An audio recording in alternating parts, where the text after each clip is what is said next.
You think you're smart because you have zero debt.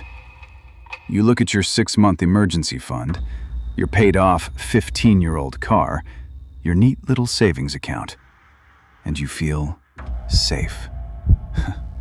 You look down on the people maxing out their credit cards. You call them reckless. But here is the brutal truth. The financial system desperately hopes you never figure out. Your so-called financial safety is actually a suicide note. You aren't beating the system by hoarding cash. You are actively bleeding out. While you sleep soundly thinking your money is protected in a steel vault, inflation and the elites are quietly siphoning your purchasing power, day by day, hour by hour. Being a good, responsible saver doesn't make you a winner. It makes you the perfect, compliant victim.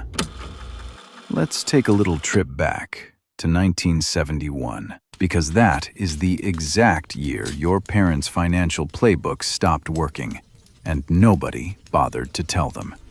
Before 1971, money meant something. The US dollar was tied directly to gold. It was a physical asset. If you saved $1, you were actually holding a fraction of a hard, finite resource. Saving made mathematical sense. Then, the government quietly changed the rules. They completely severed the tie to gold. Overnight, your money stopped being an asset and became a piece of paper. An IOU backed by absolutely nothing but empty promises. They call it fiat currency. I call it the ultimate tax on the obedient. Think about it. The system now has the power to print trillions of dollars out of thin air whenever it wants. And what happens when you create an infinite supply of something? The value of the existing supply plummets. So, while you are skipping vacations and brewing cheap coffee at home to stuff a few extra hundreds into a savings account, the central bank is printing billions before you even finish your breakfast. They are diluting your life energy. The advice to work hard and save your money officially died over 50 years ago. Yet the education system and your family keep repeating it like gospel. Why? Because the system needs a massive pool of people holding on to depreciating cash, so the elites can borrow it, buy real assets, and get rich off your ignorance. You are funding their wealth. So why do you keep doing it? If the math clearly proves that saving fiat currency is a losing game, why are you so obsessed with hoarding it? The answer isn't logic, it's trauma. Behavioral psychologists call it hypervigilance and loss aversion. But let's drop the academic terms. You are simply terrified. You watched the dot-com bubble burst. You saw the 2008 financial crisis wipe out your parents' retirement funds. You witnessed corporations hand out pink slips to loyal employees who gave them 20 years of their lives. Your brain processed those brutal events and flipped a permanent survival switch. The system is dangerous. I must protect what little I have. So, you retreat. You build a fortress of cash. You spend hours staring at spreadsheets, cutting out $5 coffees, and hunting for coupons. You convince yourself this microscopic control over pennies makes you a financial master. It does not. It is an illusion of control. You are micromanaging the deck chairs on the Titanic, while macroeconomic forces sink the ship. You feel a smug sense of pride because you pay cash for everything. You look at the fools drowning in 20% credit card interest for designer clothes, and you make a fatal miscalculation. You conclude that all debt is poison. That is exactly what the banking system prays you believe. They want you terrified of borrowing. Why? Because if you refuse to use leverage, you can never acquire real assets fast enough to compete with them.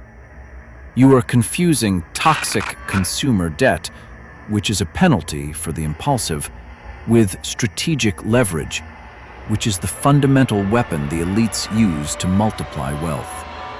Your desperate fear of losing a single dollar has blinded you. You are losing thousands in invisible purchasing power every single year. You are bleeding out slowly.